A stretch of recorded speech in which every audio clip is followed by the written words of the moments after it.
Welcome to another episode of Question Everything and Everyone with Denison Rice, where we're going to be addressing education today. Mm-hmm. How do you feel about that? Oh man, I it's a wonderful topic. It's a loaded topic, but I think it's going to be a fun discussion. And thank you for having me. Um, I think this is actually a topic that affects me in multiple ways. To be honest, it's shaped how my career has gone. I mean, to be honest, it kind of shapes everyone's career, but to be honest, it's one of those things that I feel like it's affected me a lot more than most. So yeah, it's I gonna can, be good. yes, it will be good. And thank you for the topic because No problem, I had nothing in this head for man. once. So yeah, no, I appreciate the topic, and I'm excited to be on the catch up as well. Yeah, man. Yeah, man. It's gonna be great. Without Um, further ado, oh no, you were going to say something? oh no, go ahead. Okay, I was going to say without further ado, let's get into these questions. Let's do it. All right. All right. So, of course, as I said before, we're getting into the topic of education, which is it's the backbone of our society. To be honest, right? It's something that everybody is touched by in one shape or form. Um, and so, I kind of think it's interesting to hear everybody's perspective on how their education um, was when they were growing up. Like I know, for instance, the way when I was growing up, it was very different than I think a lot of people's were, or um, just because of I have dyslexia, and so that kind of makes a big difference when it comes to like how the education system works for me, I guess, because it's a lot different. Goes back. Um, so yeah, so I kind of wanted to get your opinion on, or I kind of what your experience on that, and then we can kind of get into mine. So, All right. Well, I mean, I can't even begin to understand what it would have been like growing up mm, with everything backwards. Dyslexia, the school system's not built around that.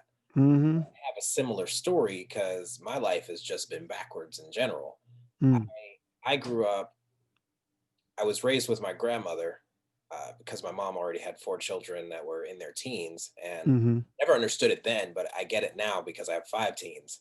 Handle a brand new child with teenagers trying to get them out of school and get through all the emotional stuff. And she had three girls and a boy at the time. So I can only Oh man. imagine what the hormones were like. So, actually speaking this out loud is the first time I've ever thought about that empathetically. But moving on, I grew up with my grandmother in New York, and I started school in New York, Mm-hmm, and there was this constant fight to try to get back to my mom the whole time. So it was struggle, but mm-hmm, I feel like that affected my education, and I couldn't really focus. mm-hmm. I was trying to get attention, and then when I finally did move back with her, we were moving to France, and I Oh started wow. the American School of Paris, and being bad has its perks sometimes. Learn what not to do, and you learn from your mistakes. And so I want to say a month or two into being in the American School of Paris, I was kicked out. Oh no. Just say I couldn't keep it in my pants. Even at that, it was a mess. I just, I was a mess. Mm, And so I got kicked out of there. We won't go into all the details. And I had to go to the French school or down the street from me. So there was no more riding the bus to ride the train to go to St. Cloud mm-hmm. because it was like 20 miles away. It was within walking distance. So I walked to school. I sat next to this British chick named Emily, Mm-hmm. and she taught me everything I needed to know, bad words first. Of And then course. it was, education here is different with languages because it's like, well, everyone needs to learn to speak English. That's the mentality we have here. Mhm. We are falling behind so far because in Europe, you have to know at least 5 languages because everything is so close that if you Mm. want to travel, if you want to go anywhere, you have to learn to speak Spanish, English, French, German, and maybe one more language, Portuguese or Swiss, Dutch. Wow. So there's all those right there in what we would what would be like the DFW Metroplex for us. So I was offered to take English while I was over there, Mhm. and I was like, why would I want to do that? That's easy. I already know English. Let me take Dutch. I still don't remember it, but the French stuck with me because of the immersion. I'm saying Mm. all this to say that immersing yourself in a language or in something you want to learn about or a topic that you want to know more about is the best way to do it because you Mhm. safety net. So I had no safety net over there. My safety net was removed when Emily moved away. It was like, oh crap, I gotta know French. So I'm the only person in my family that really speaks French fluently. And here, Wow. 25 years later, I still speak French. But the over there, I was the tallest, the oldest, the coolest because I was from Mhm. America. I told him I was from California because California was way cooler than New York and at the time. And so I was like, yeah, I'm from California. And, I was in LA and all the kid stuff we do, right? But then I come back Mhm. over here and I'm the shortest, the youngest. I have long hair and I speak French. They called me Frenchie. They picked on me. I couldn't, when I first got back into the American school system, I thought, Mhm. what are these giants? They're so huge here. And I'm like 4 foot 11. I was 11 years old coming in the seventh grade. No, 12, 11 or 12 coming in the seventh grade. I want to say it was 11 because my Wow. birthday was in December. And so the first day, I'm walking around the halls. I'm confused because everything used to be in one classroom. I went from Mhm. fifth grade, the equivalent of fifth grade in France, to seventh grade in America, from one classroom for everything to having to go to different classrooms. And Oh. there was no training on that. So I'm walking around. Yeah. Everyone's like, have you checked your schedule? Have you checked your schedule? I'm like, what is this schedule? And so I'm like, these two tall kids finally come over to me. They, do you know where you're supposed to be? No, everyone keeps saying to check my schedule, and all I have is this paper that says Shaduli on it. Language barrier, right? So Mhm. I uh I had a real hard time with behavior more than knowledge. Mm. The fact that see, they diagnosed me as I ADHD, but I don't like to hold on to labels. I never have. Like I didn't like that label because it's not that I can't focus or I'm too hyper. It's that I'm not meant to focus on what you want me to focus on. Mhm. And I have a lot of energy. You have to for me, I think that the whole ADHD label is just those people that have to move and think at the same time. Mm. So something like being a barista or playing tennis, something that I have to think and move is what keeps me engaged. Mhm. But, like there were certain subjects that were really cool, but I ended up getting put into resource classes. So I was in the class with the other kids that couldn't get along with other people well. Mhm. I get that. They gave you all your work at once, and whenever you were done with it, you could do whatever you want, take a nap, do whatever you want. So I feel Mhm. like because I didn't fit in to the mold, I was put in a place where I didn't even know how to get along with people, even more so because I didn't have to. Mm. I didn't get out of those classes from eighth grade till I want to say 11th grade. They finally let me loose at the end. Then I became an office aide my senior year. And it was like, it was awkward at first, but I realized how much of a people person I am. And I Mhm. always got that, Greg, you're great when you apply yourself. So when I applied myself, I noticed that there was this natural energy of people love who I am, but I learned to focus on the work first and then have fun rather than Mm. I don't want to focus on that. Let's just have fun. So you So had to retrain your brain.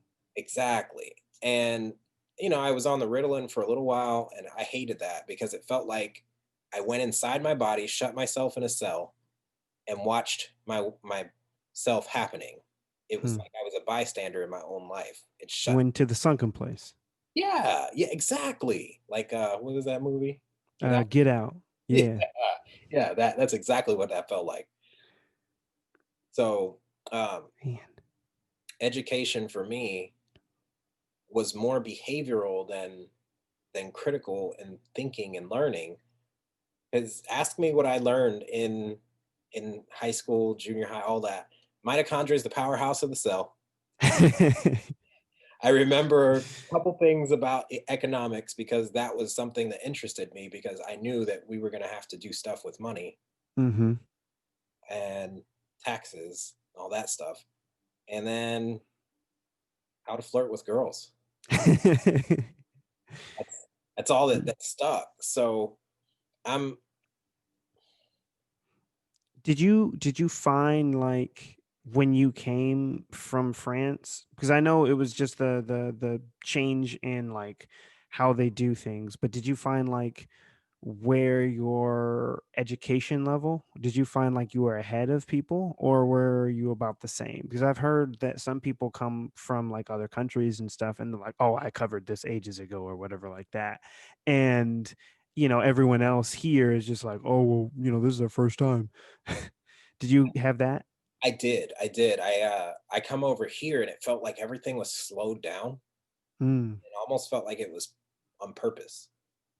hmm. Like, don't overwhelm them, don't give them too much. And over there, it was like, no, we're going this, and this. We had it was constantly throwing new stuff at us and challenging us. And then they had this balance. So every year we did something different where we actually went out and did stuff. So that Oh. ADHD problems there, I was normal. Here, Hmm. I'm a problem.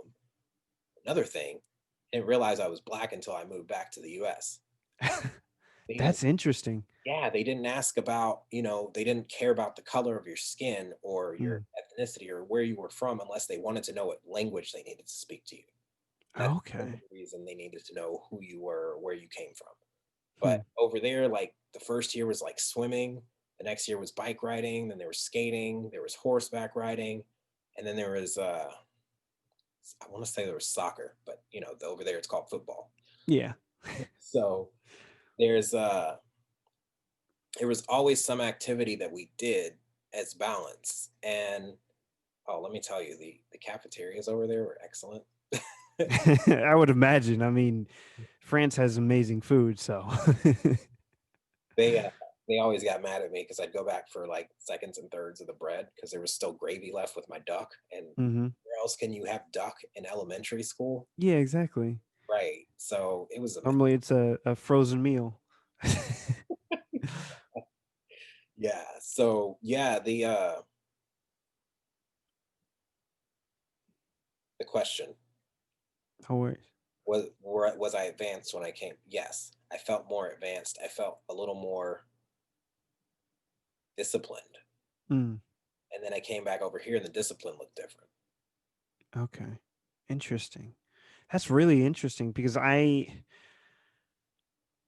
That sounds like a better, it sounds like in France they have more of an all-inclusive like education system. Like they make sure that everybody is, it's not just like everybody is on the same page, but it's everybody is able to, they have the same opportunities because the way they change it up, they have it, it's almost like all those studies that we saw kind of like start to pop up really in the 90s and the early 2000s about like how we need to change our education system. It sounds like they already had that put in place, and they're like, this way everybody's getting inclusive, everybody's learning as quickly as possible, and they don't have those same type of like holdbacks where when you come over to the United States it's like you're going to learn this way and you're going to like it.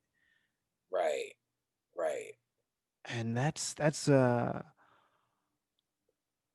it's almost to be honest, it kind of sounds like in France they had more of an idealistic way of how you want to actually run an education system, like the proper way, right? Because it's not just like you're learning different you're learning different languages, you're learning different subjects, you're learning different like things, but it's also applying those things because they understand that not everyone is just someone who can learn by sitting down in a classroom and taking in the information and then that's it. So yeah, like France has more like an idealistic to where it's like you you're going to learn, we're going to teach you something, but we're also going to help you apply it.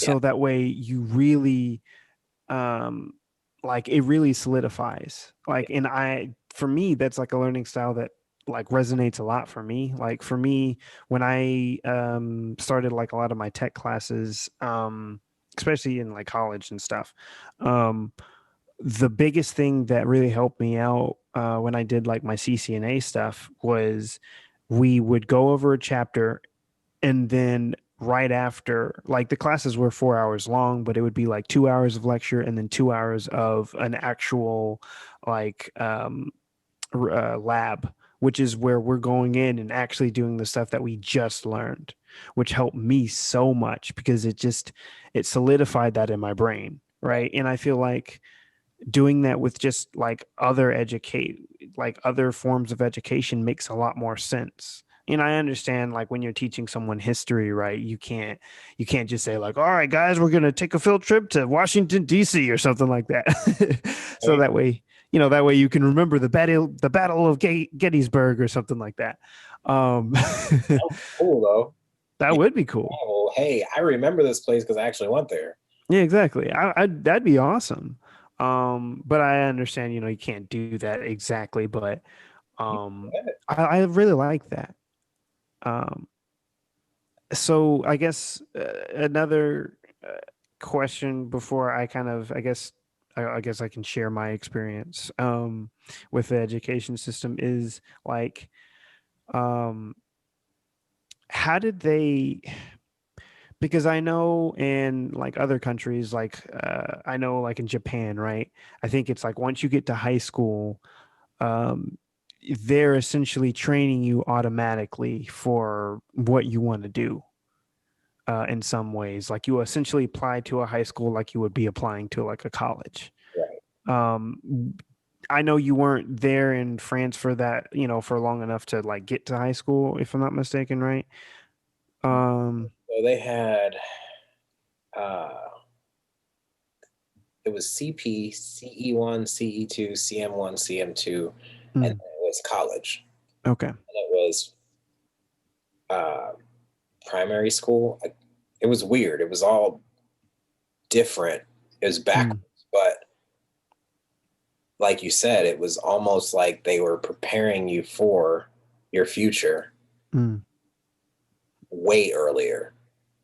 So I don't know exactly what that process was because I wasn't over there. I know I have mm-hmm, a sister that went to college over there, and she has been in school pretty much her whole life because of the whole I want to do this. No, I don't want to do this. I'll do this, and so just keep going back for different things. And mm-hmm. when she was there, I feel like that was the happiest time.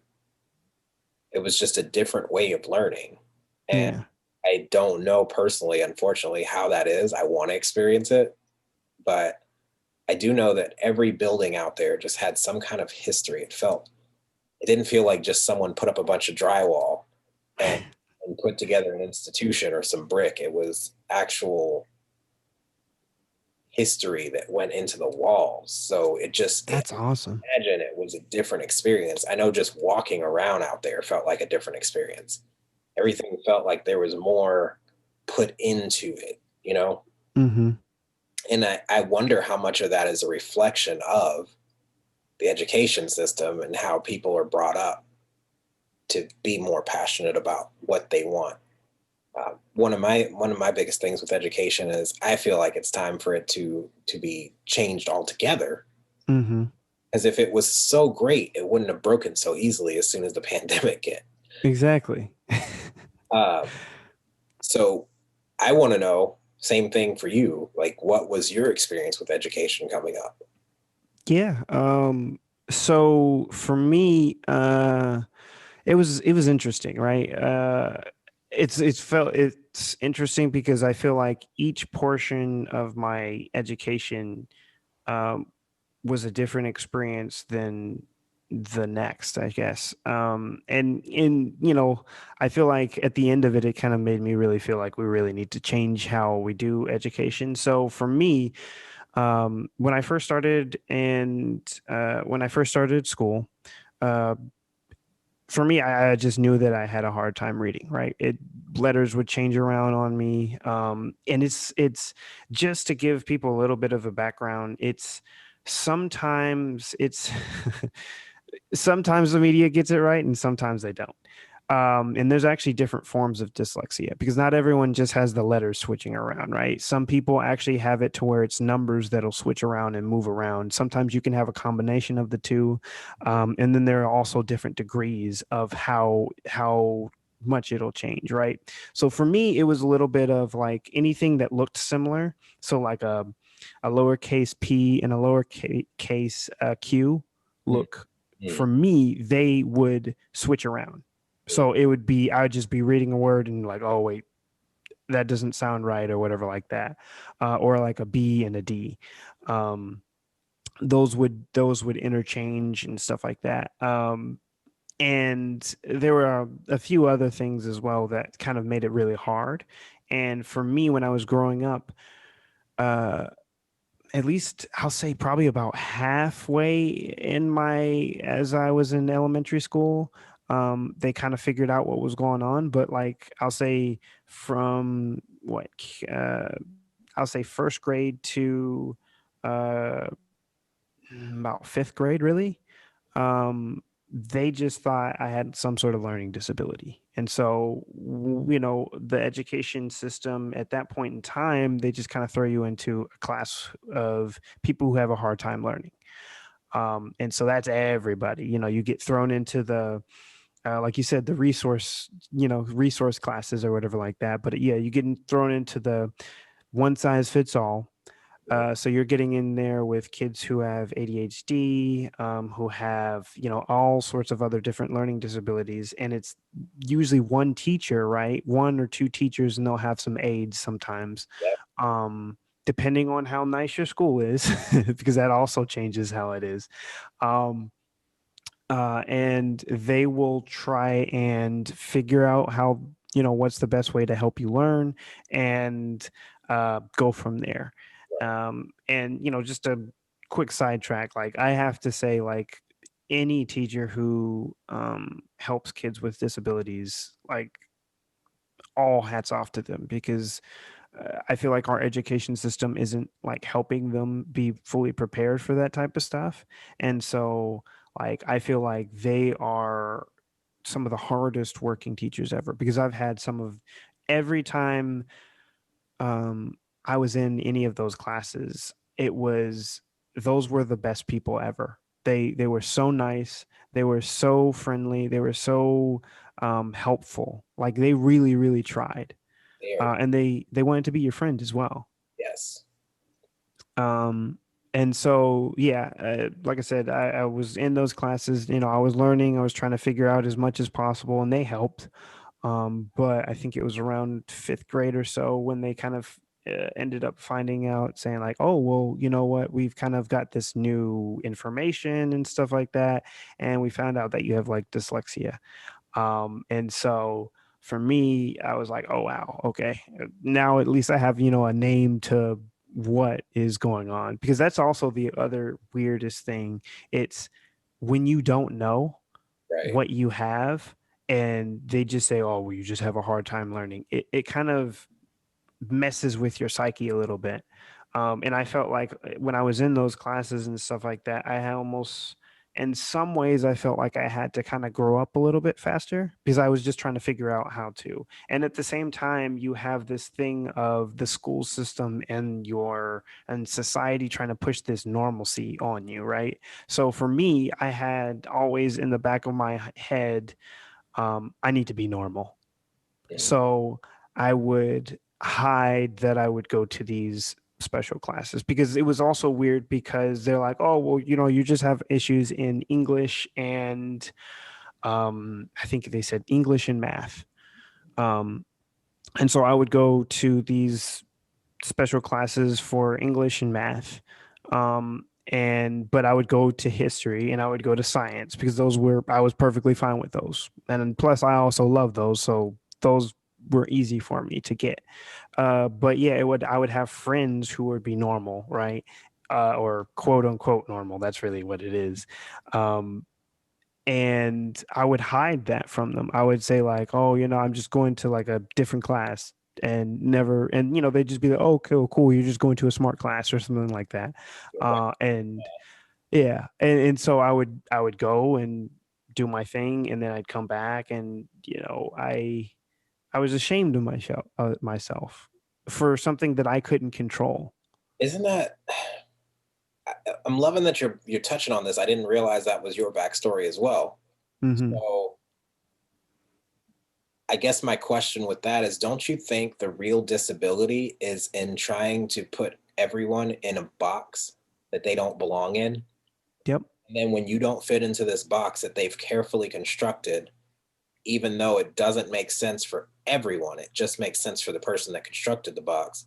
Now you have a disability and you have this and you have this and you're ADHD and you're dyslexic because you don't learn the way that we think you need to learn to make it easy for us to capitalize on it. Exactly. So Exactly. I think that we were speaking earlier on reform. I think that the reform that needs to happen, I think that the opportunity that COVID has created is that could you imagine a world where the children are brought up and we're looking for their strengths and we're playing on their strengths and Hmm. everything that this person does best, right? You're great when you apply yourself. So what do we apply you to that you're great at? And how do we mold that and fix that? Because in the tech world, we have unicorns, right? Or Yeah. I consider myself a unicorn because I know a little bit about everything, but I was reading an article one time that says you really look like a jagged comb. You have this straight line of you're in tech, and you have just a little bit on all these what do you call those? The comb. Uh, yeah, like I won't. I can't like the different like peaks and stuff. Yes, yes. So when we're trying to fix our weaknesses and we're trying to get better at things we suck at, we end up letting the things we're really good at suffer for to be mediocre at other things that we really shouldn't even be involved in, right? Exactly. But if we were to play on all our strengths, right, and then work together, like you could have a classroom with someone that's dyslexic, someone that's ADHD, someone that's, you know, all these different disabilities Hmm. and come up with the best thing that's ever helped this world because of the brains and the way they work if Yeah, you played on their exactly. strengths. But since everybody's trying to fit you in this curriculum, this course curriculum that basically trains you to work in a workplace or to be better in prison, one or the Yep, other. But exactly. I mean, it's either voluntary prison that you get paid for or prison that you go to because you don't conform well. Exactly. Exactly. Um, yeah, no, I think you're spot on with that. It's just because that's the thing, and I feel like that's something that a lot of people miss. Like a lot of people with disabilities are some of the brightest people ever. Like I remember my time in those classes, there were kids who were like insanely smart. It's just they had issues in certain subjects or certain things, right? The boxes, like you said, that they put us in. Um, and it's like, yeah, if our school system would have been able to, and I understand, like it's hard to say, like, it feels like it's one of those things that's very idealistic, right? It's like, yeah, of course, if we can just, screen every kid and put them in a specific spot, well, everything would be great, but we can't do that. But I feel like there's a, and I hate like saying things without actually giving like good solutions, but I do feel like there is an easy way to do it. Um, I think like some of the ways kind of like how I think back actually to how when I was going to those classes, right? They knew that I was really good in history and science, right? and they knew that I had some sort of aptitude in math. It's just I had some other issues because of my dyslexia, right? If they would have tried to focus in on those type of things and help me understand, like, hey, and it sounds weird for people to say, like, tell your child, like, hey, you're really good at math and science, maybe you should go and do engineering when you grow up or whatever, like that, right? You don't, like, most of the time you're not going to tell that to a 9-year old, right? Because a 9-year old is like, I don't know what this is. But I feel like if we did something similar to that, like at least start them on the path of that, so that way they can kind of get introduced to it and understand, like, hey, maybe we'll have you put you in this class, and we'll put you in this class, instead of like in high school where they're like, hey, choose your electives. Of course you have to do specific stuff, but choose your stuff. Like, yeah, it's cool for you to say your you get to choose what you really want to check out and stuff like that, but sometimes it's hard for us to I feel like sometimes it's hard for us to figure out what we actually want and tell someone else with an outside perspective, because we're always inside of our own heads, but with an outside perspective to say, like, oh, hey, you're really good at this, so maybe you should try and focus on this. And I think that's the training that should be happening with our educators is learn how to see what they can't see and bring it out of them, because the word education in itself comes from a Latin word educe, which means Hmm. to bring from within. And where we get confused is we think an education is getting information and putting it inside of ourselves. But how many people have graduated some school or got some degree, and you get out and you still feel like an imposter because you don't know anything about anything you just learned about, because you just memorized it to get a test or to write a, Hmm. and then it was gone, brain dump, right? Because you Exactly. applied it. I remember having, there was a guy that came and spoke at the school I went to, the college I went to, and he Hmm. said originally college was supposed to be something that when you went to college, you were the only one in your family, and you brought that back and you taught them. And what, by teaching them, when one teaches to learn, Yep, one exactly. teaches to learn. It's double edge right there. But the I think that if we were a little more empathetic with people instead of trying to just come up with some one size fits all, fix all solution for it all. Turn it into an assembly line, Exactly. because that's what we do with our kids, right? You press the lever so that way we can, with our education, so that way we can stamp them through, Right. and then that's it. Let me tell you, having 5 children, 5 different personalities, Hmm. 5 different ranges of emotions, I can't send a group text and tell them all the same thing. I learned this the hard way. One of them can take harsh, one of them has to be told a different way, one of them has a resentment. Like there's just all this, and then there's 2 girls. So you can never tell the girls the same thing. It's got to be individual. So I have to take time to spend with each one of them and work with their strengths and their weaknesses.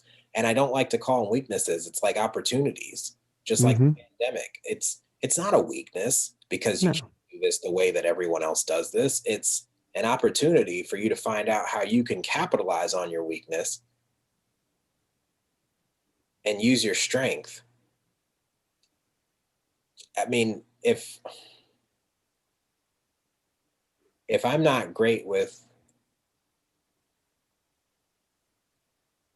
the academic side of things, but I'm excellent with creating and music and the things that the academic people aren't so good with. Hmm. Why not team me up with someone that's left brained Yep. and be that they can't be, and they can be that I can't be. Exactly. That's another part of that we could we could just take a whole new approach to education altogether. I'm sorry, I'm rambling, man. It's No, something no. I'm passionate about because, like you said, I do have kids. I do. We both knew what it was like to grow up in the resource rooms and being put in some place because we were outliers, which Mm-hmm. made us feel shame about ourselves when really we're the ones that are greater because we have, lose one sense, gain another. Okay, so I can Mm-hmm. read right. So I can't write a 5,000 page paper or read a novel and then be able to give you a dissertation on it. But I can also see patterns that Mm-hmm. other people can't see. I can Mm-hmm. I can bring to life a song or a whole production that maybe you could write the script for, and now we can work together. Exactly. How do we use that? I guess that's my question, is how do we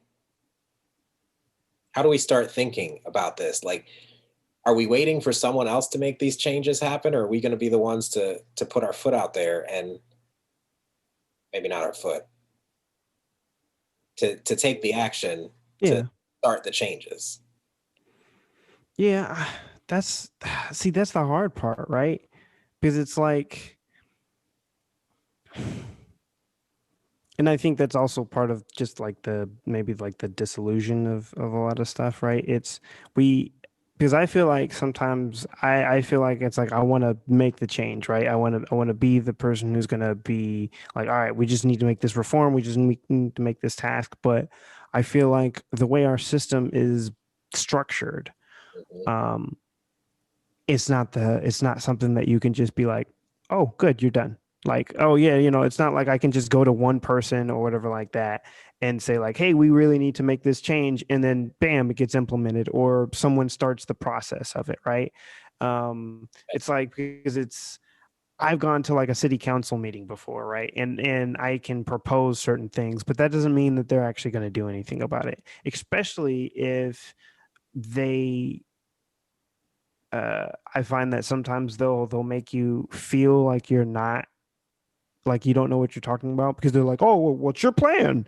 And then you're like, "Oh, well, I don't have like a specific plan because I don't know the stuff you know, but I can say like I have an outline of what I'm doing." But they're like, "Oh, well, if you don't have a full plan, then your idea is not valid."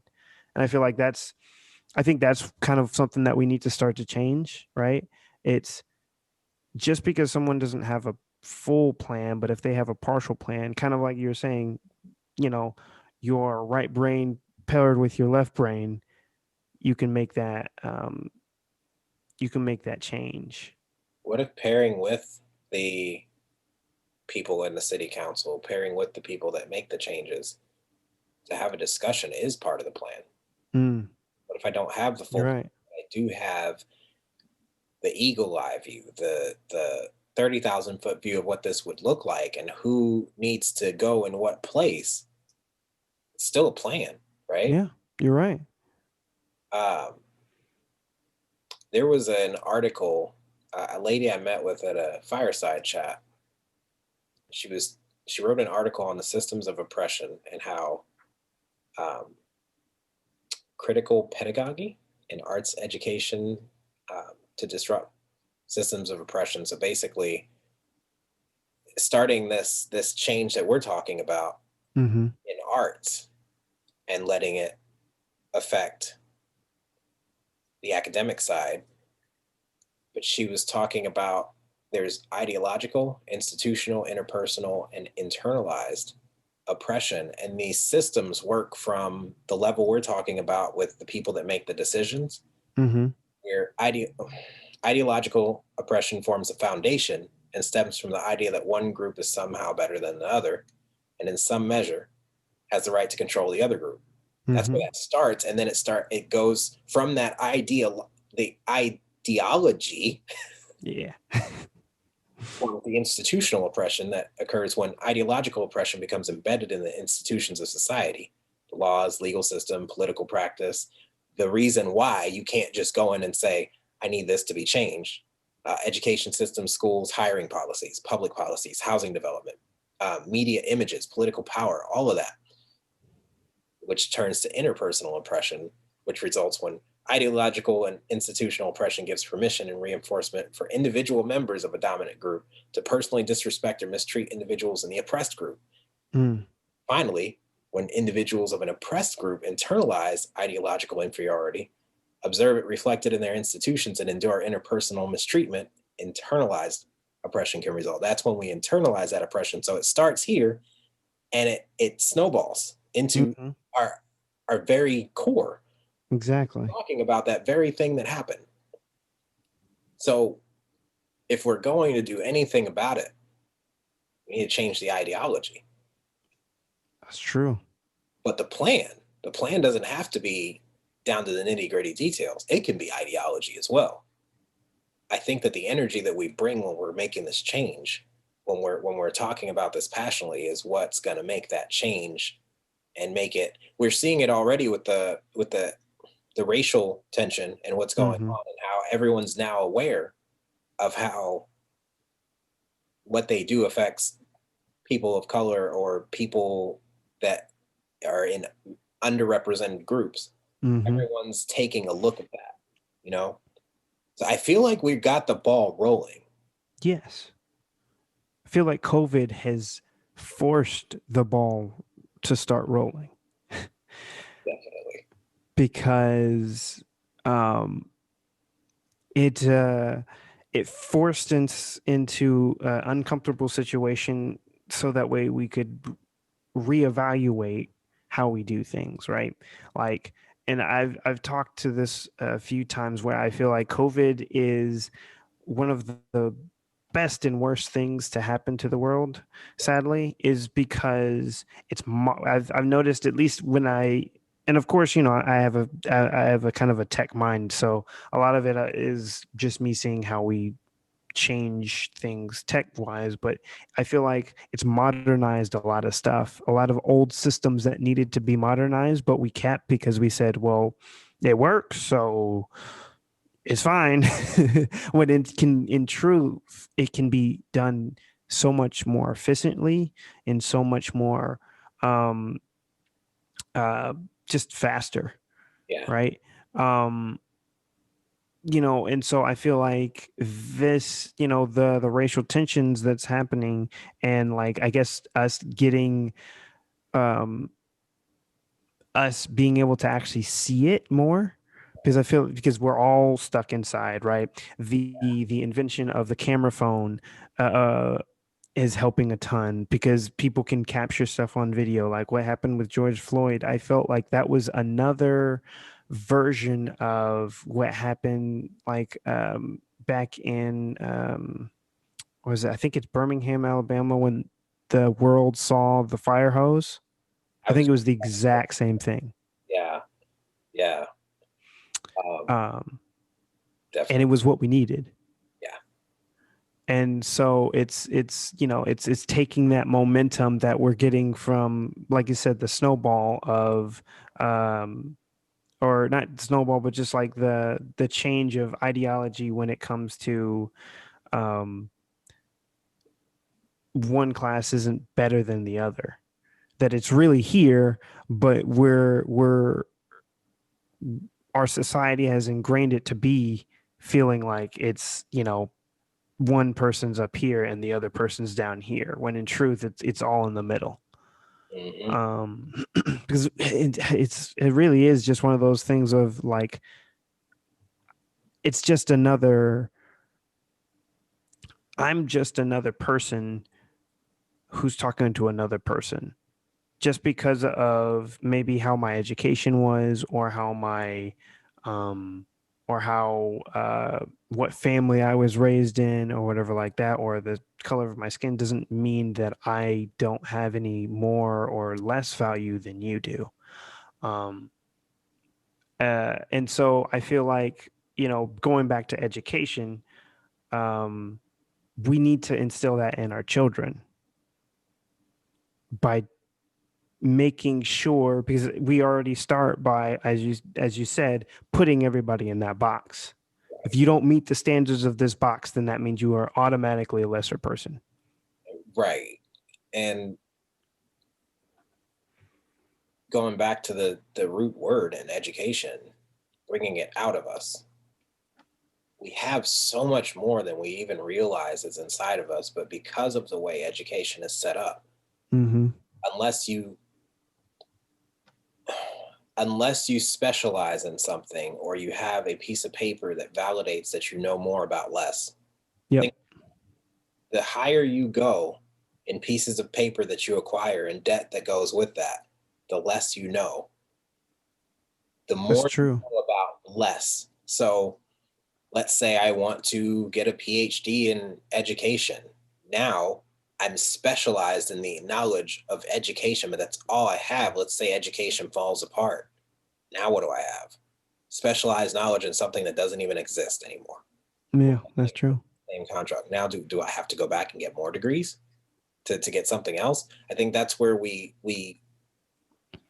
falter here, is that we think that we need this. Mm-hmm. Think that we need to do this before we get this. We think that the outside needs to come on the inside first. We think we need information, right? Mm-hmm. Exactly. Formation, when really what we need is inspiration, something to go into our spirit, something to come from our spirit to come out of us. And it depends on what we're plugged into. Now, not everybody is a religious person, but I do believe that we are all spiritual beings at the core. Mm-hmm.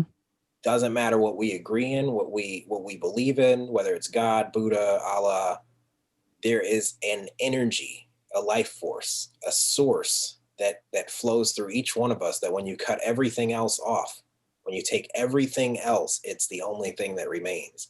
Exactly. And it inspires us all the same. So us coming into this conversation, we didn't have a script, Mm-hmm. but I'm sure that someone was touched in some way. Where did that come from? You're right. Inside, right? Yeah, exactly. From connecting Exactly. our experiences, from thinking about ways that, based on our experiences and based on our combined experience, now we can come up with a new idea. And we didn't need to go to college to get this. Exactly. Now, don't get me wrong, I don't think there's anything wrong with the education system as far as the social aspect of it, where we learn how to get along with people. We learn how to discipline ourselves and how to do the things that are going to be necessary when we get into the workforce. Mm-hmm. But I also think that there's no better way to gain the experience that you need in something that you want to do, rather than doing what you are wanting to do. Exactly. Exactly.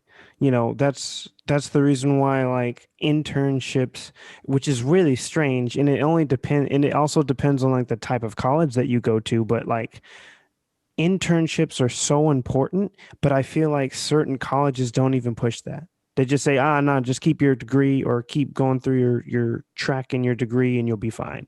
And I feel like a lot of that is also still coming from the old mindset that our parents taught us, right? Our parents said like, and I've always kind of gone through the deal of our parents said, hey, you go to school, you get good grades, you go to this cool college, you get good grades there, and you want to make sure you go to a good college, right? You get good grades there, and then you get out, and then you'll get a job. Like they make it so simple. Make it sound so simple. Yeah. But in truth, it's there's so much more to it. It's not just like you go to college and you get these good grades and you do this or whatever like that. It's make sure you actually learn what you're actually going to school for and make sure that you can actually apply that. And um that's where the change, the magic happens, is an application. exactly. Wisdom is not knowledge. Knowledge is not anything but knowledge until it's applied, and then it becomes wisdom. Exactly. And so yeah, I think our colleges should be structured more of like your school in France was. Hey, you're going to learn about this. Let's go ahead and jump into like how we're going to apply this instantly, whether it be like a lab, right? You have a lab that's trying to teach you exactly what you're learning about at that time, or say like, well, hey, during this course we're going to make it to where you have one class in the class, or you have one class in the classroom, right, in the college setting, and then your next class is an internship with a specific company that we've partnered with, right? Right. Bam, you're automatically learning exactly what you're trying to do, what your degree is for, where you want to go. Because one, that helps you instantly figure out, oh, is this what I want to do for the rest of my life? Right. Two, it also makes it to where you get yourself set up for, even if the school is partnering with like 5 or 6 different companies in the area, right? You get a automatically a foot in the door with that company, so that way when you do decide you want to get out, or the way when you're actually, I should say, when you graduate, right, you have a spot where you can go. You already have like that thought, because I feel like that was the other thing when I got out of school, was like, what do I apply for? Like, I don't like, I got all this information, but I never got the information that tells me where I need to be, like, where do I need to go, right? Process it. um and so you're just like, I just apply to jobs, and that's, one of these should work, right? And so, that's where you get these people who get like, they have their zoo degree or zoology degree or something like that, and then they're going into like, they're a teacher, or they'll, not saying teacher's bad, but they'll go into something that's completely not related to what their grade is or what their Agree. degree is. Yeah. Yeah. No, being in the restaurant industry, it was it was funny because so many people I waited tables with Mm-hmm. had degrees. I'm talking bachelor's, master's, doctorates. And we're Mm. still waiting tables because there's this illusion, like you're talking about, that we're just going to go on this linear path, right? And rarely is life ever linear. But Yeah, we're exactly. on this linear path and we're going to hit the points on the timeline just like a movie. Mm-hmm. Get those check marks. Yeah, the check boxes, the check marks, the to do list, Mm-hmm. and come at the end, and I'm just gonna apply and tell them I have this paper, and now they're gonna hire me, and I'm gonna make $100,000 a year. Exactly. Okay, I I was thinking as you were talking, and I had this idea come to me that I've never thought of before. But what if there was a system where the actual fields, like the field of engineering, the field of tech, there was like trade schools, but that's where schools started, right? Mm-hmm. Went to character school first to learn Mm. to learn Mm-hmm. how to act in situations, and we were actually put in similar situations where we would have to critically think about how we would handle something, right? Mm-hmm. That way That's by the true. time we make it to the trade school, we have the character necessary, right? Yeah, that makes sense. And then once the character's formed and the habits are there that are going to be needed for whatever trade we're going to go into, now we can focus on the trade. It's like getting your basics out of the way. Exactly. Now the system's set up and it works perfectly for some types of people, but Exactly. others it doesn't. So there needs to be almost like a left brain school and a right brain school, right? Mm-hmm. So for the creatives, we're going to take you down this path where you actually do stuff, where you actually are, or more than just left and right brain, because I feel like there's different types of learners in every one of those categories. There's the auditory learner, the person that has to do the hands-on. There's the visual. There's the person that has to read everything about something before they act, right? Mm-hmm. Exactly. Logical people. I feel like there should be schools based on maybe even just taking the what Myers Briggs or one of those personality type tests, and then that tells you which school you go to from there. Yeah, exactly. Exactly. Yeah. Just start your kids out that way, right? Right, Let me figure out what type of learner you are. And right, then you go to this specific school. right. And Because we that way you're automatically, because if you have a school that's catering to how that child learns, then you can essentially start throwing a whole bunch of different subjects and stuff like that to them, but they'll be able to absorb it like a sponge because they actually because that school is catered to how they learn. They're Because involved there. It's about them, and it's individualized rather than exactly, generalized. exactly, and they don't feel like an outcast in their own school Right. You're not amongst their own peers. right. You're not going to be ashamed for being the one that stands out.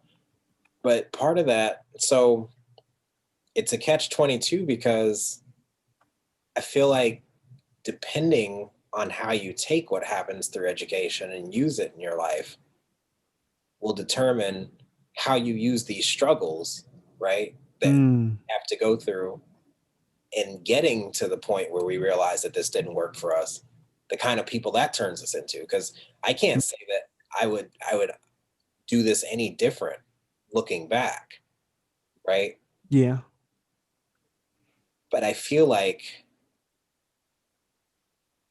there's a fine line between are we catering to or coddling, like where's the balance?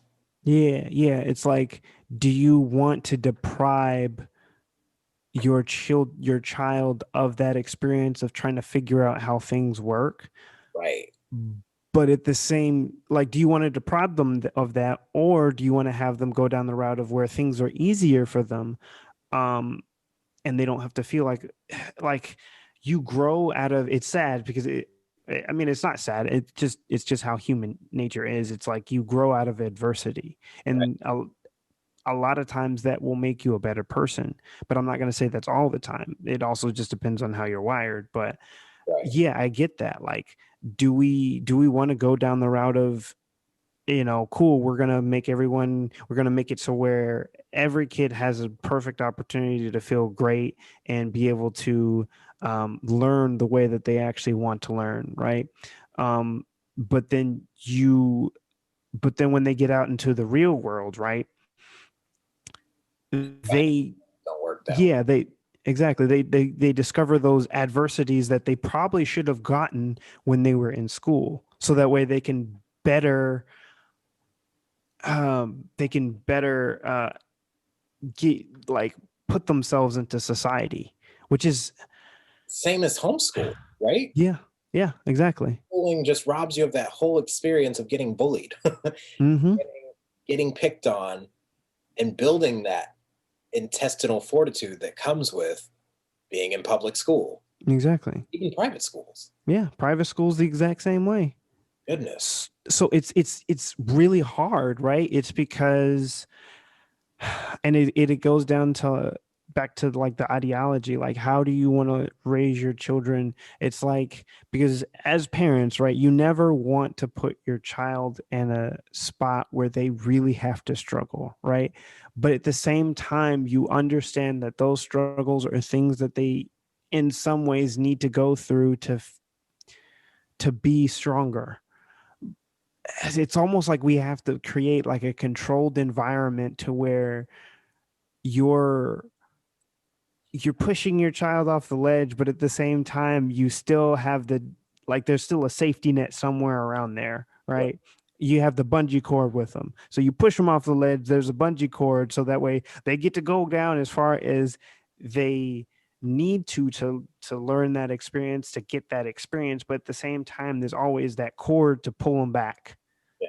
just in case they go too far. It's like the bungee cord is, you have to set the bungee cord tension where their face is going to hit the floor Mm-hmm. just enough to scare them, not enough to fall flat on their face. Exactly. Like I felt like the ground was touching my nose and then I got yanked back up. Exactly. I could smell the dirt. Yeah, I I I may be a different case, an edge case with this one, but I do, and this sounds so morbid. When you're a new parent, Hmm. first kid, you don't want them to go through any struggle, you don't want them to feel any pain, you want them to don't touch my kid, don't do this to, and then you realize that they're becoming spoiled. Hmm. So then you got to kind of pull back. What I've learned with teenagers is you have to almost completely let go, remove the ego completely from the equation, Mm-hmm. because they are becoming their own people. And if you hinder that, they'll run from you. Huh. They'll fight, they'll kick back, they'll push back on everything you say. They'll do the opposite. It's that Mm-hmm. 2-year old mentality. Don't do that. Don't do what? This, right? So Yeah. it's like this, it's like driving a stick. How much Mm. clutch and how much gas do you give it? When do you shift? Mm-hmm. And when do you switch it to automatic mode and then just put it in drive and let it go? When do you switch seats, right? When are you the passenger and they're the driver with the chicken brake? Yeah.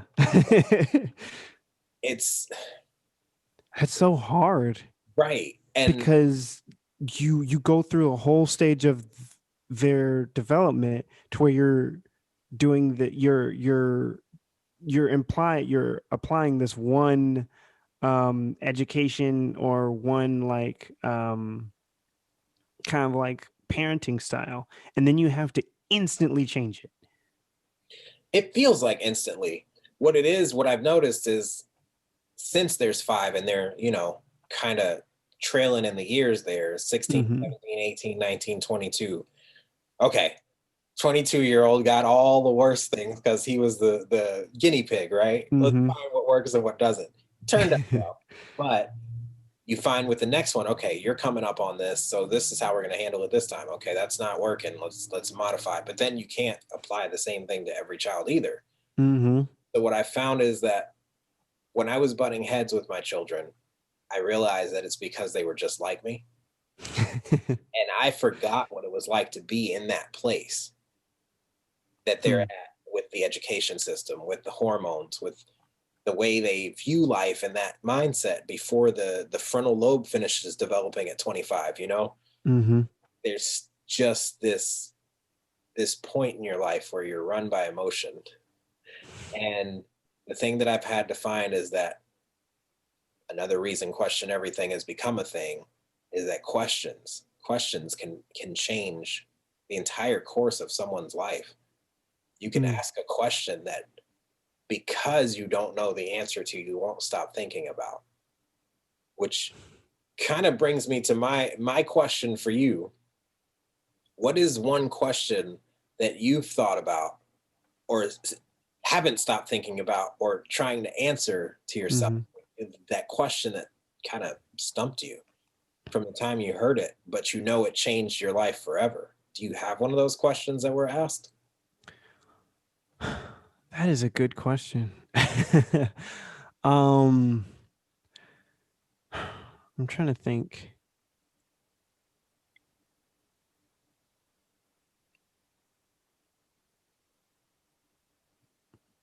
I think it's probably uh, why do you not want help? Ooh, Um, and wow. it's something that I feel like has plagued my life for, you know, my whole life really. Plagued me my whole life. Wow. Because uh How does that speak to you, right? Like that yeah, gotta yeah. some chord deep down.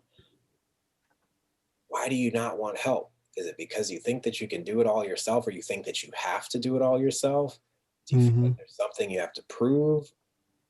Could it be the education part of it that says it's like when you are told you have a disability and that there's that shame that comes with it. Now all of a Mm-hmm. sudden you don't want help because you feel like you I'm want, going back to that. yeah, I want to prove to you I'm not disabled and that I know how to do it myself. Yep. So I don't need your help. Yep. Yep. It probably does kind of come from that because I remember like it was what it was middle school, I think it was when I really like it really hit me to where it's like, oh, I'm in all of this. Like I'm all in these uh resource classes or whatever like that. Right. I don't want to be here anymore. I don't want to be here anymore. And so I remember putting myself in the mindset. And at the same time, it's like, your parents try their best, but again, you get to the point, you understand that they're people too. They're just literally trying to figure out how everything works, and so they're trying to help you as much as possible, and they're trying to be there and saying like, I understand what you're going through. But at the same time, the education system and the way like society is continues to tell you that they don't understand what you're feeling. And so you have to be here alone. And so for me, at that point in time, I remember I pushed myself the hardest I ever had. And I feel like in some ways I actually ended up getting burnt out slightly, like burnt out just on education. Um, just so that I could get back to the standard of normal that people want me to be in. And so yeah, it was, all through middle school, pushing myself so that I didn't have to be different. Because at the same time, middle school is like when you have your teenage awakening, right? You start to remember like, oh, well, I like girls, and oh, I want to fit into this specific group or whatever like that. And so you push yourself and you push yourself and you push yourself, and to get into that point, especially when you already feel like you're behind, right? When Right. you feel like you're a mile behind all of your peers and you want to be where they are, it's like you're having to run a huge mile and they're still going. That's the thing. It's like it's keep going. So you have to push 10 times harder than they already are, just so that you can keep up with them.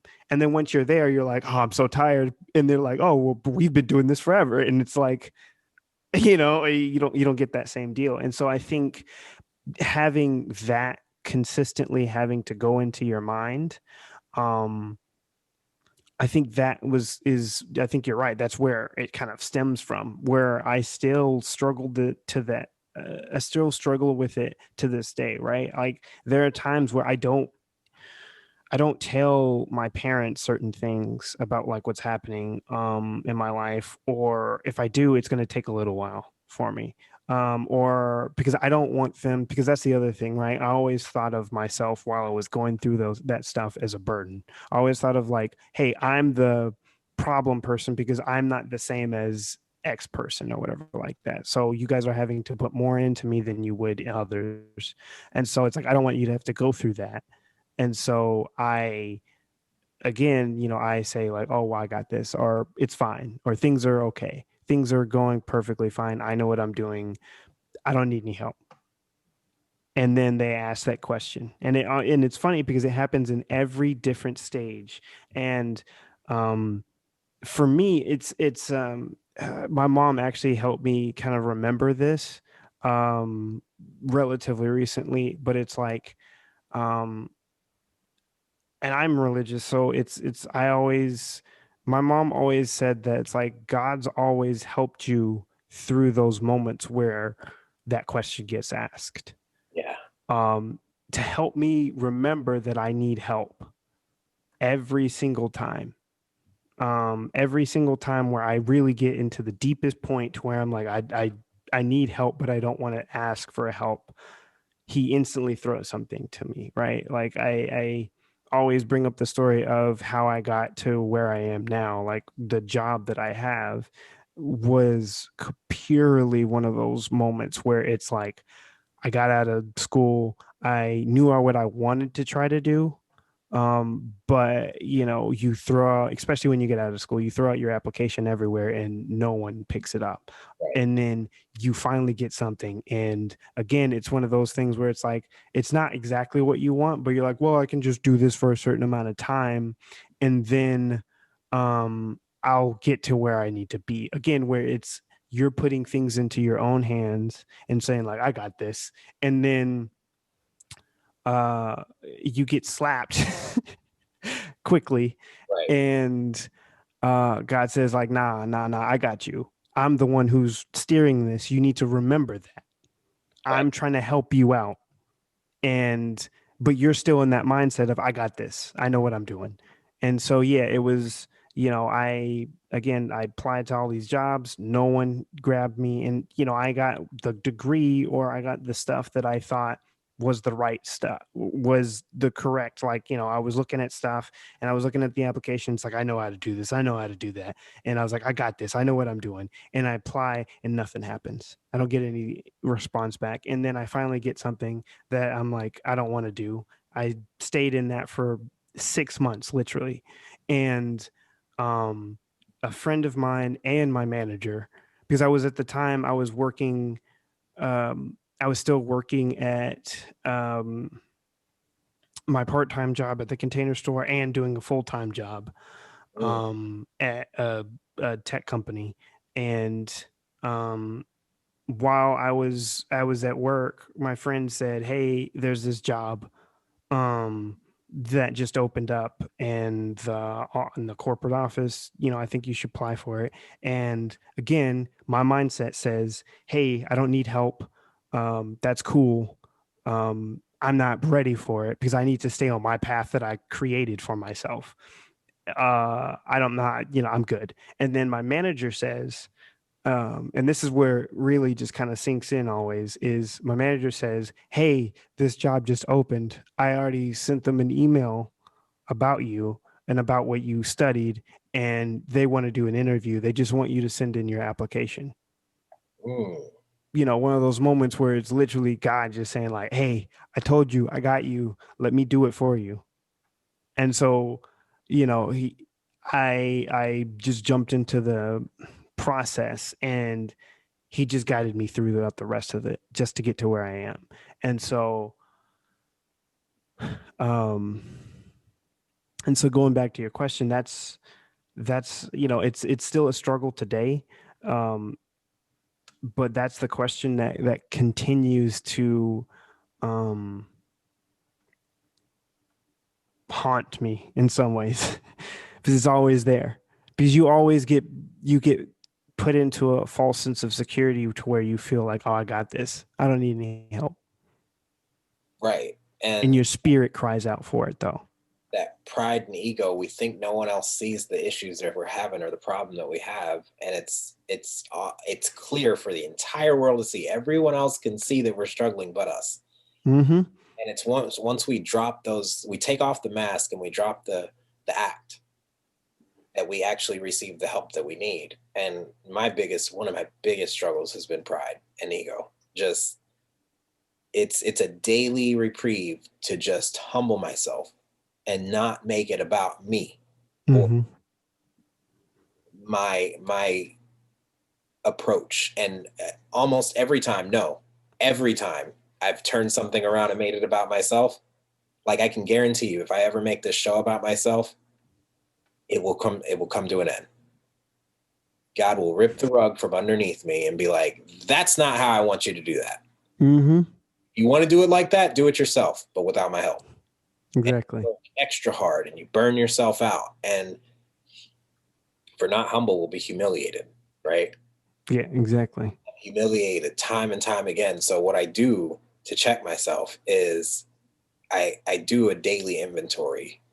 I ask myself the questions, the hard questions. I take the Mm-hmm. long, hard looks in the mirror and I say, where did I mess up today? Where could I have been different today? I'm sure at some point during this interview, there's some part of my character defect that came out that said, you didn't even think about this other person.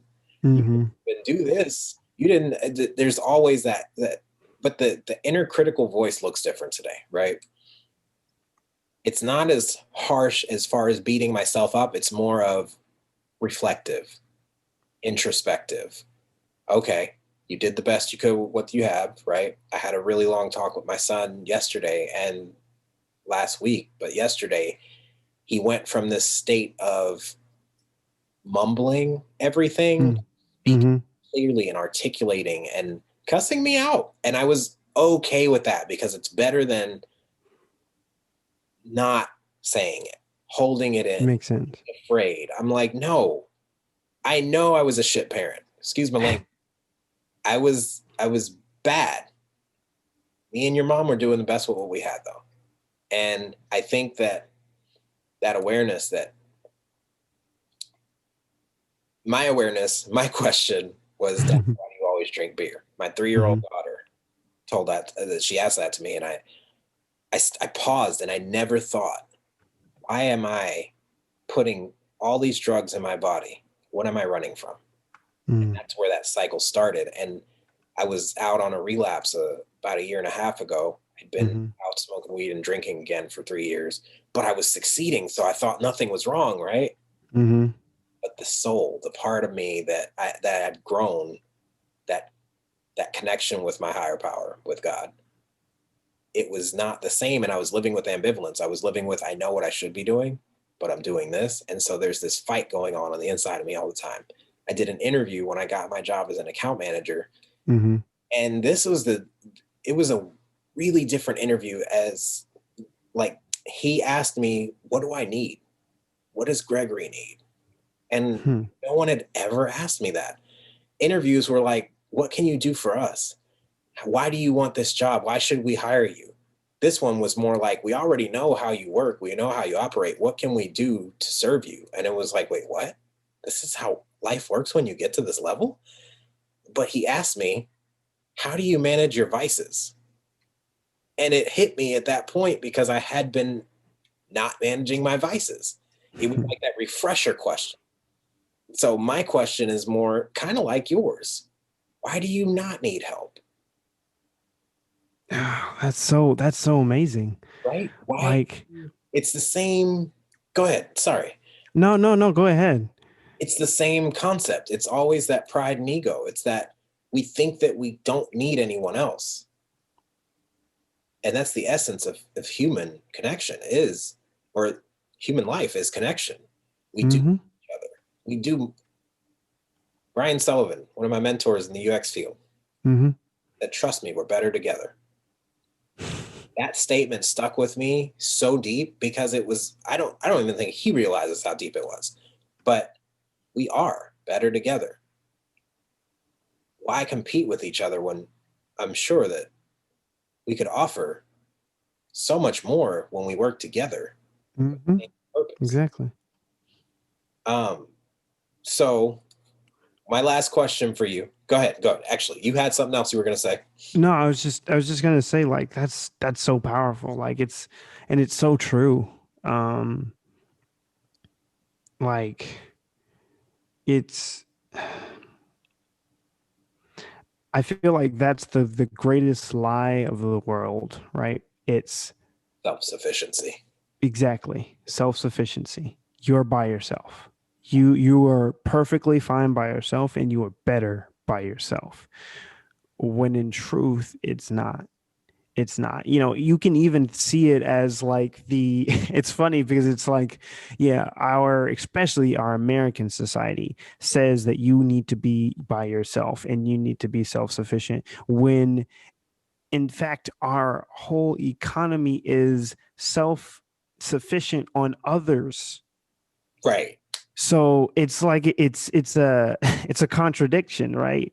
As an individual, you need to be self-sufficient, but you can't be self-sufficient because of how our society is already built. So it's like, how does that even make any sense? And so you have people fighting against their own the own ideology that's pushed to them because Right. they don't understand. Like, that's the reason why we have such a big disconnect, is because we're consistently trying to fight against the ideology that makes no sense to us, but we're like, oh, this is the right way things are supposed to go. Right. Right. So it's It all comes insane. back to the education, right? Exactly, exactly. You need to learn this way. You need to be self-sufficient. If you have any issues, you need to figure it out, because that's what we tell our children Hmm. in our education system. We say, figure it out. Everybody else is going to keep moving on. You know, And so it pushes you in that self-sufficiency. I think, and this is such a silly motto for business. I think it's probably going to do me harm, but this is who I am. I have no idea what I'm doing, but it's going to be good. My kids Mm-hmm. always ask me when I'm in the kitchen, "What are you cooking?" They started stopping themselves. Oh, you don't know what you're doing, but it's going to be good, and they trust that because when I do finish what I'm doing, it Mm-hmm. is good. I didn't come in with a plan. I don't know what I'm doing. I just know what it tastes like. I know what I can visualize it in my head. and I will make it happen on a plate. Exactly. But that's how I live my life. But maybe that's why, if we think about it, right? How much different are our parents in thinking than we are if we came from them? So Mm. if an educator is telling you to figure it out, as a kid, you're like, man, they're mean. They want me to figure it out. Why don't they just help me? Yeah, As exactly. looking back, if a kid asks you something now, right, and you tell them, go figure it out. Why, Yeah. why are you telling them that? Because you don't know, right? Exactly. And that pride is that thing that will separate us. Because if I take my pride and my ego out of the equation and I say, I don't know, let's figure it out together, that changes the whole dynamic, right? It does. It does. When one teaches, two learn. Exactly. Exactly. And it also goes back to that societal thing of we make our teachers make them feel, we make the teachers feel as though they need to be higher than the kids. Yes. Yeah. And again, we're at the same level. Yeah, there may be knowledge gaps, but there are knowledge gaps on both ends. Right. And you'd be surprised, from the mouth of babes, man, the things that you can learn from a child. Mm-hmm. I actually Mm-hmm. have another interview I was supposed to be doing this weekend with my 2-year-old niece, Riley. She'll be 3 January 19th. I'm going to do an interview with her and just ask her questions. I couldn't get her to sit still. I finally figured I should give her an apple or something that she can eat on, because she will Mm-hmm. put while she's eating that. But you'd be surprised the wisdom that comes from children, because they still have that innocent view of the world. They're Mm-hmm. not tainted yet by the education system, by the trying to fit you in a box. Mm-hmm. Now, my last question for you, and then I want to plug the catch up here with you and John. I want to find Mm. out about where my people can hear more of you, Of right? course. Because I've really enjoyed our conversation. I feel like we've got some clarity that we didn't have when we first got on this conversation. Even talking about this subject before we came to this, we've got more clarity. Exactly. What is one question that you think everyone should be asking themselves? Mm.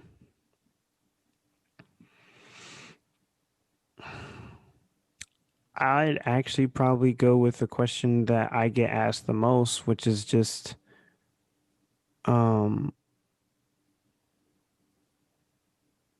why it's funny, it's why are you doing this alone? Why don't you need help? Like you said.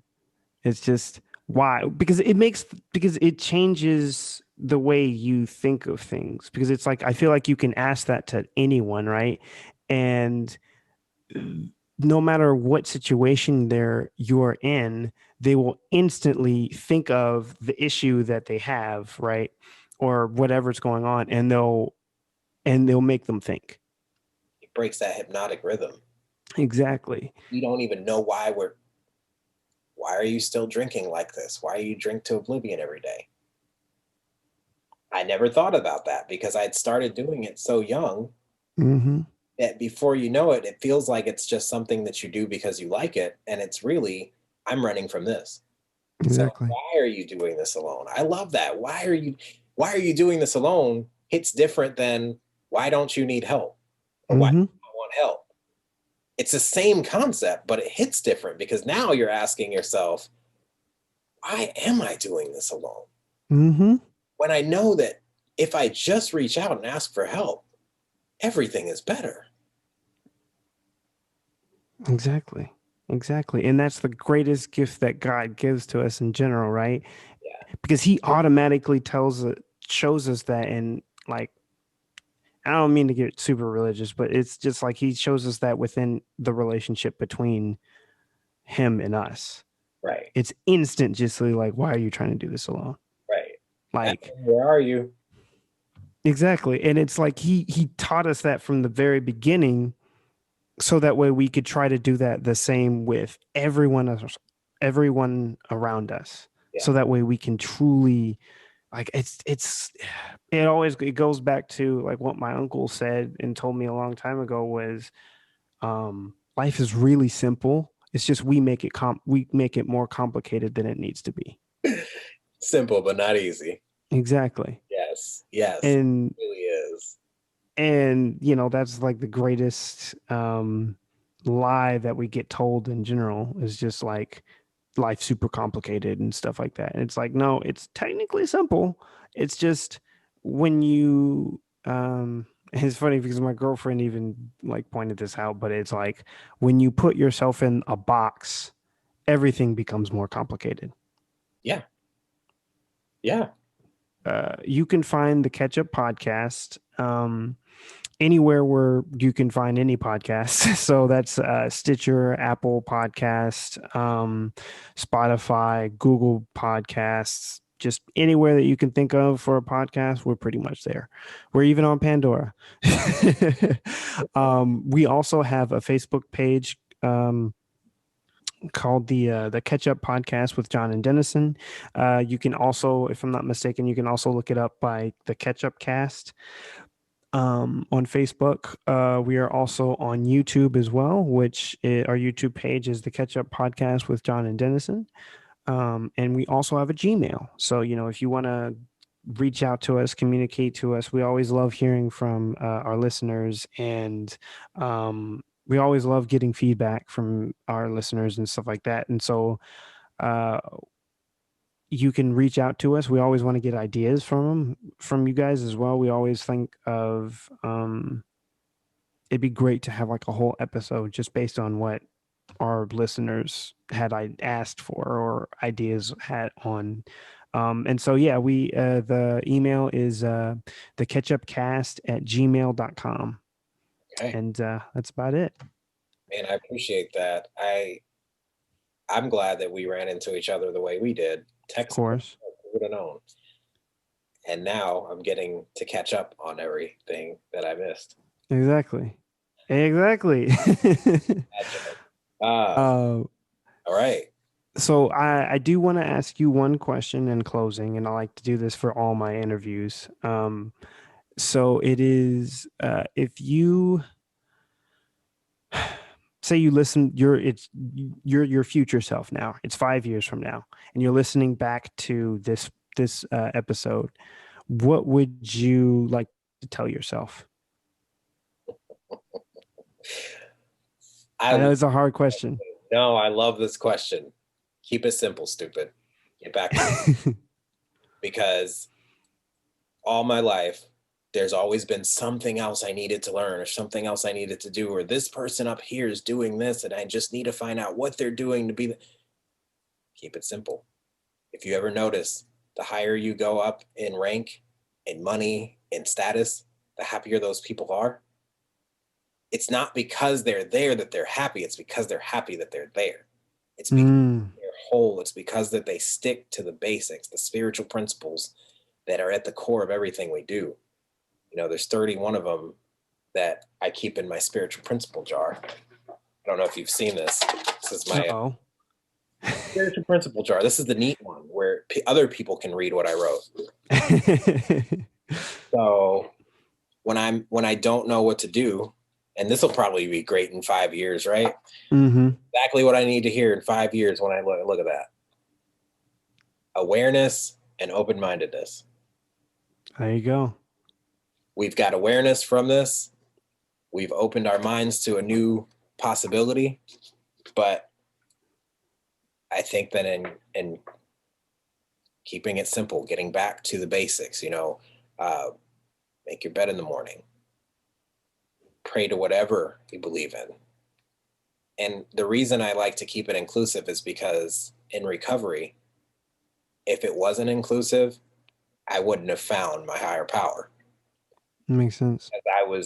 I was scarred by religion because of the way it came into my family. My mom became a Jehovah's Witness after trying to push me to be a Jehovah's Witness, and it split the whole family because we used to have the biggest holiday parties. And so it was a scar that had I come into a 12-step program and they talked about that was the way, I would have run away and I probably would have never found sobriety. So I like to be inclusive in that way. Mm-hmm. Makes sense. But the basics of just doing the next right thing that's in front of you and changing the energy of what you want to see in the world. Because if I'm focusing, where I'm focusing, energy goes. What I focus on grows. If I'm focusing on what's wrong and what's not happening and what I don't like, that's what I'll be focusing on. But if I'm focusing on the future self, who I want to be, who I am when I'm listening to this 5 years from now, Mm-hmm. I start to embody that. It's almost that self-fulfilling prophecy, right? Thing about self-fulfilling prophecy is it works both ways. Ah. It's the same amount of energy.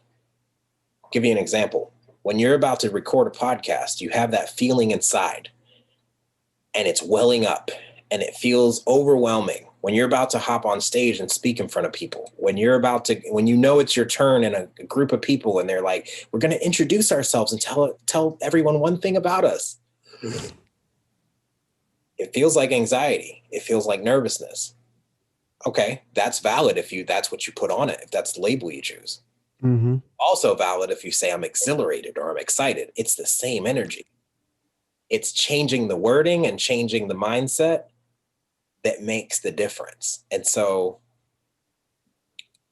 when I said in the beginning, I'm excited because I'm nervous, but I want to change that energy so that I use it and not let it use me. Mm-hmm. So that's the wisdom I have for you, Gregory, in the future 5 years, 5 years from now. That's the wisdom I have for you. That's good wisdom, man. You know what? I like that. I like that question. What would you tell yourself in 5 years? That is a good question. um, I think it would probably be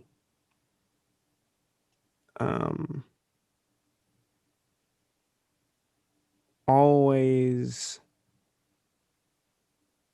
remember that you have people in your life that are willing and want to help you. No matter where you are, there's always someone there for you.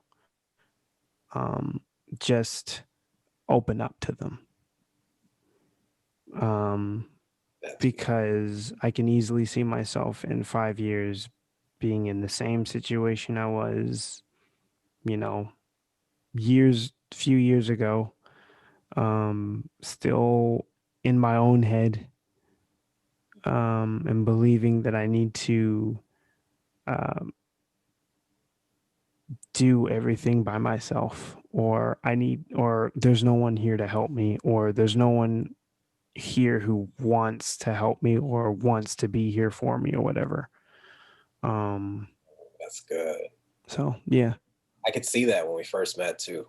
Mm-hmm. And you can almost always see someone's biggest struggle just listening to them, right?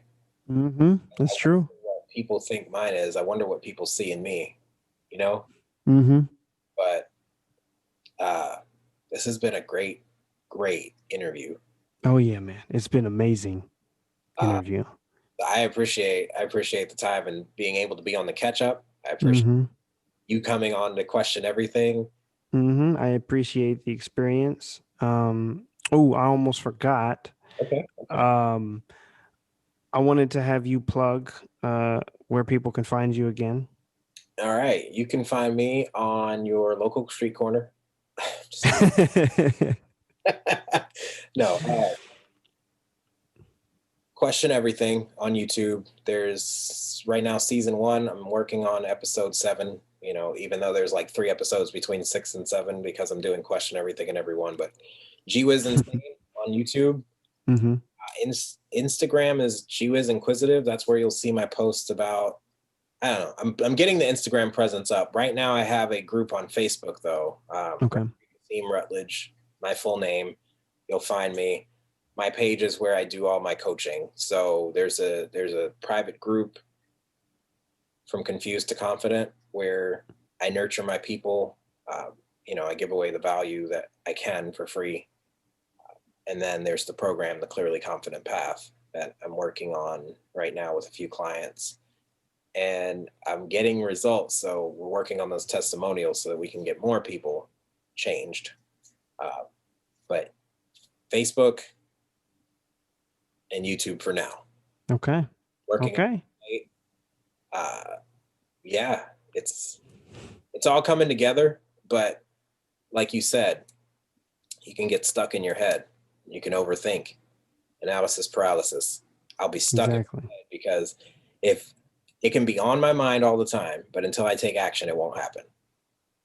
Action cures anxiety. Exactly. If I just move, anything can happen. That's a great quote right there. Thank you. I came up with it on accident in coaching. And I was like, that's really good. I'm gonna write that down. It's really good, man. Thank you. Well, I'm gonna let you have the rest of your Saturday back, man. Mm-hmm. Same. This has been very insightful. It's been amazing. I hope that our listeners feel the same. Mm-hmm. I think so. So yeah, this has been, like I said, an amazing interview and an amazing experience and an amazing time, to be honest. I feel like this was like eye-opening for myself.